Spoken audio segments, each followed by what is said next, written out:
Shaurya the destroyer episode 51 Mowgli को राख बना दिया। पीछे से शौर्य के दोनों भाई भी अपने घोड़ों को तेजी से भगाते हुए उनके साथ आ जाते हैं। भाइयों को देखकर शौर्य भी खुश हो जाता है। शौर्य उनसे पूछता है, तुम तो वही रुकने वाले थे ना? इस पर तनिष्क जवाब देता है, अब इतने बड़े खतरे के इलाके में तुम्हें अकेला तो नहीं भेज सकते ना। ये सुनकर शौर्य धीरे से हंसता है और अपने घोड़े की स्पीड बढ़ाते हुए कहता है, चलो आज एक रेस हो जाए। इतना सुनते ही तनिष्क, ललित और बाकी सब अपने अपने घोड़ों की स्पीड बढ़ा देते हैं। कुछ ही देर में वो हाना की बताई जगह पर पहुंच जाते हैं और अपने घोड़ों से उतरकर आगे जाने लगते हैं। वो सब साथ में रेत के एक ऊंचे टीले पर चढ़ते हैं और सामने की तरफ देखते हैं। सामने रेत का ही मैदान था जिस पर कुछ झाड़ियां उग रही थी और कुछ पत्थर के टुकड़े इधर उधर बिखरे हुए थे। इसके अलावा वहां कुछ भी नहीं था। ये देखकर शौर्य हाना से पूछता है, हाना क्या तुम्हें पक्का यकीन है कि वो सच में यही है? हाना जवाब देती है, हाँ। वहां सामने बस खाली झाड़ियां और पत्थर थे जिससे तनिष्क थोड़ा गुस्से में आकर हाना को कुछ कहने को होता है, लेकिन ललित उसे इशारा करके रोक देता है। हाना बताती है, मास्टर मेरे हिसाब से इस जगह कुछ तो अजीब चीज है और वो यही है। ये सुनकर शौर्य थोड़ा आगे जाते हुए देखने लगता है। बड़ा भाई ललित बताते हुए कहता है, इस जगह पर कोई भी खास किला, घर या गुफा जैसा कुछ भी नहीं है और हाना को देखकर लगता है कि उसे इस जगह पर किसी चीज के होने का पूरा भरोसा है। अब क्योंकि ना कुछ आसमान में है और ना ही कुछ जमीन पर है, तो फिर जरूर जमीन के अंदर होगा। अगर ऐसा है तो अंदर जाने का रास्ता कैसे मिलेगा? शौर्य पूछता है।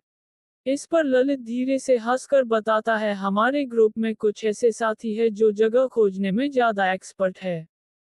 तो अंदर जाने का रास्ता ढूंढने में ज्यादा परेशानी नहीं होगी। शौर्य इससे खुश होकर मुस्कुराते हुए कहता है, अगर ऐसा है तो फिर देर क्यों की जाए, जल्दी से काम करते हैं। इतना सुनते ही ललित रानी से कहता है, रानी साथियों को ले जाओ और जल्दी से ढूंढना शुरू करो, हमारे पास ज्यादा समय नहीं है। रानी जवाब देते हुए कहती है, आप चिंता मत कीजिए बॉस। अब इसे मुझ पर छोड़ दीजिए। इतना कहकर रानी अपने साथियों के साथ तेजी से भागते हुए आगे की तरफ रास्ता खोजने चली जाती है।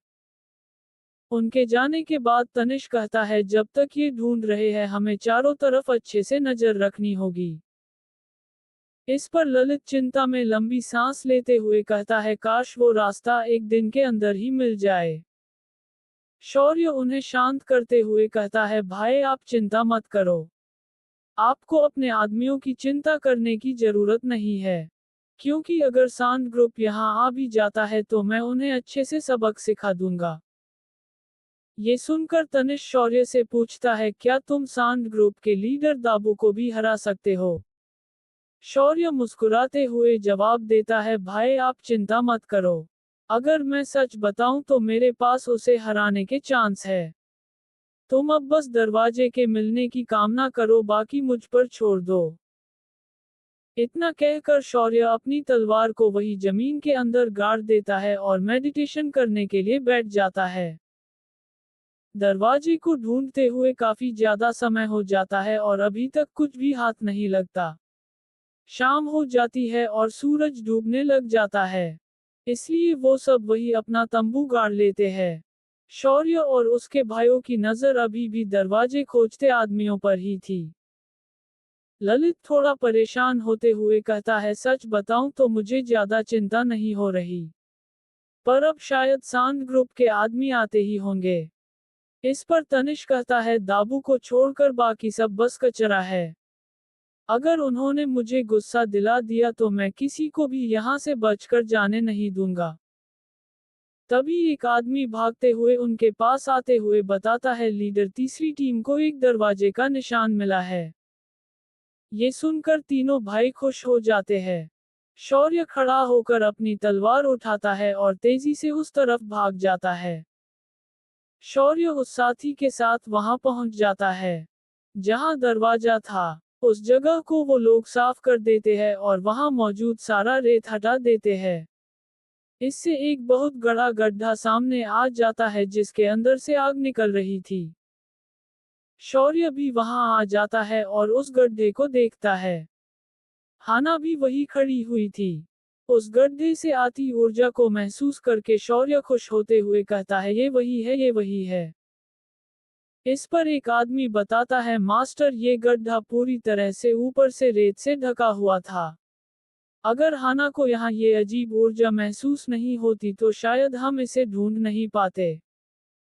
ये सुनकर शौर्य मुस्कुराते हुए हाना की तरफ देखता है। हाना कहती है, मास्टर शौर्य, इस ऊर्जा को महसूस करते हुए आप नीचे जा सकते हैं। वैसे मैं भी आपके साथ नीचे चल सकती हूँ और सही रास्ता चुनने में आपकी मदद कर सकती हूँ। शौर्य खुश होकर हाना के पास आता है और उसके सिर पर हाथ रखते हुए कहता है, तुम सच में बहुत मददगार हो। अगर ऐसा ही है तो हम दोनों नीचे चलते हैं। शौर्य के दोनों भाई भी वहां आ जाते हैं। तभी किसी के जोर से हंसने की आवाज आती है, हा हा हा हा, तुम्हें क्या लगता है कि तुम कहाँ जाने वाले हो? ये आवाज सुनकर सब आगे की तरफ देखते हैं और पाते हैं कि कुछ आदमी आगे से उनकी तरफ आ रहे थे। उन्हें देखकर ललित का एक आदमी उसके पास आकर धीरे से बताता है, लीडर, ये सांड ग्रुप है। ये सुनकर ललित कहता है, तो आखिरकार ये आ ही गए। इतना कहकर ललित तनिष को इशारा कर देता है और तनिष जैसे ही अपना हाथ खड़ा करता है तो उनके सभी साथी उनके पास आ जाते हैं। सांड ग्रुप में सबसे आगे मोगली और दाबू थे और पीछे उनके आदमी थे। उन्हें देखकर ललित बताते हुए कहता है, सब ध्यान से सुनो, अभी स्टील ग्रुप अपने मिशन पर है। इसलिए प्लीज आप सब हमें परेशान ना करें। इस पर मोगली जवाब देते हुए कहता है, चीफ ललित, इससे पहले कभी हमने किसी को ऐसे मिशन पर नहीं सुना और ना ही देखा। वो भी दूसरे के इलाके में घुसकर ये सब किया जा रहा है। क्या तुम भूल गए कि ये किसका इलाका है, इसलिए हम यहाँ आ गए और मुझे नहीं लगता कि ये गलत है। मोगली को इतना बोलता देखकर तनिष कहता है, मोगली, अगर तुम उस दिन मेरे हत्थे चढ़े होते तो मुझे लगता है कि तुम उसी दिन पाताल लोक पहुंच जाते। ये सुनकर मोगली भड़क कर कहता है, दिमागदार लोग बस बातें नहीं करते, करके दिखाते हैं। हमारे बॉस को भी इस जगह में दिलचस्पी है तो इसलिए। मोगली ने इतना ही कहा था तभी शौर्य उसकी बात काटते हुए कहता है, इसलिए तुम यहाँ से चुपचाप खिसक लो। ये सुनकर मोगली भड़क कर शौर्य पर चिल्लाते हुए कहता है, हरामजादे, तूने फिर से बीच में आने की हिम्मत की।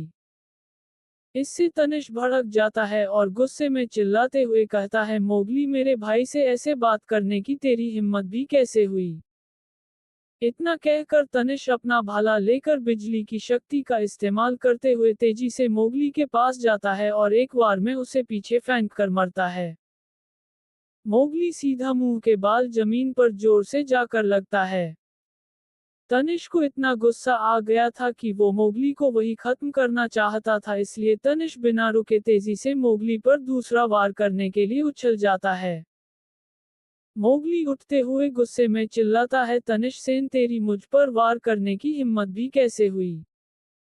मोगली को तनिष का दूसरा वार लगने ही वाला था तभी दाबू तेजी से अपनी दोनों तलवार निकालकर ऊपर की तरफ उछलता है और एक्स क्रॉस वार तनिष पर कर देता है। तनिष एकदम से पीछे की तरफ पलटते हुए देखता है। तभी दाबू का वार उसे लग जाता है और वो वापस पीछे अपने भाइयों की तरफ धकेला जाता है। तनिष के मुंह से थोड़े खून भी निकल आते हैं। स्टील ग्रुप के सभी आदमी ये देखकर तनिष की फिक्र करने लगते हैं। दाबू नीचे धरती पर वापस उतर आता है और कहता है, स्टील ग्रुप, मैं तुमसे कब से मिलने के लिए तड़प रहा था और तुम खुद ही अकेले मेरे पास आ गए। मोगली खुश होते हुए दाबू की चापलूसी करते हुए शौर्य की तरफ इशारे करके बताता है, बॉस, यही है वो लड़का, ये तनिष सेन और ललित सेन का भाई है। उस दिन ये अकेला था जिसने हमारे साथियों को मार डाला था। तीनों भाई एक साथ लड़ने के लिए उनके सामने खड़े हो जाते हैं और मोगली की बात सुनकर शौर्य आगे आते हुए हल्के से हंसकर बताते हुए कहता है, वैसे आज मैं उस इरादे से यहाँ नहीं आया था। लेकिन मैं तुम्हारे बॉस दाबू जो कोसांड ग्रुप के लोगों को अकेले संभालता है उससे ये जरूर कहना चाहूंगा कि प्लीज वो मेरे दोनों भाइयों को परेशान ना करे।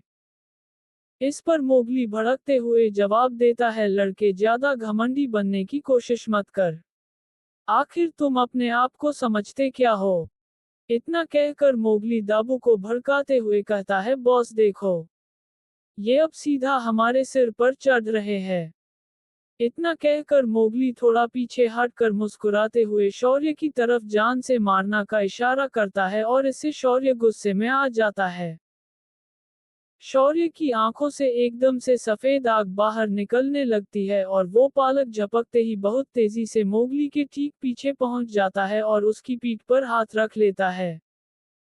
इससे मोगली और उसके सभी साथी घबरा जाते हैं। शौर्य गुस्से में कहता है, तेरी सारी चाल बेकार है, तेरे सारे तरीके हैवानों जैसे हैं। इसलिए तेरा खत्म होना ही ठीक रहेगा। इतना कहकर शौर्य सफेद आग से मोगली को पल भर में ही राख बना देता है। मोगली की चीख निकलने से पहले ही वो राख बन जाता है और इससे दाबू के भी होश उड़ जाते हैं। दाबू का शरीर डर के मारे कांपने लग जाता है और वो हड़बड़ाहट में शौर्य की तरफ धीरे से पलटते हुए कहता है, ये लेवल बब 20 के होने से पहले ही लेवल 5 पर पहुंच गए। इससे सांड ग्रुप के सभी साथी डर कर पीछे हटने लगते हैं। शौर्य अपने हाथ झाड़ते हुए दाबू से पूछता है, मैंने अभी क्या कहा था? दाबू अपनी तलवार जल्दी से वापस रख कर हाथ जोड़ते हुए कहता है, हाँ हम फिर कभी स्टील ग्रुप से पंगा नहीं लेंगे। बहुत अच्छे, मेरी नजर हमेशा तुम पर ही रहेंगी। शौर्य इतना कहकर वापस अपने भाइयों के पास आ जाता है और दाबू घबराहट में आगे हिल तक भी नहीं पाता। शौर्य की इस चाल से उसके दोनों भाई भी चौंक गए थे। शौर्य हाना के पास आता है और उसे पकड़कर कहता है, हाना अब आगे तुम्हें ही रास्ता दिखाना है। हाना हाँ में गर्दन हिला देती है और शौर्य उसे उठाकर नीचे कूद जाता है। उसके साथ साथ ललित और बाकी साथी भी उसी गड्ढे में कूद जाते हैं और तनिष वही गड्ढे के पास अपना भाला गाड़कर खड़ा हो जाता है और दाबू की तरफ मुस्कुराने लगता है। लेकिन दाबू इतनी बुरी तरह से घबराया हुआ था कि डर के मारे उसके सारे हाव भाव ही गायब हो गए थे।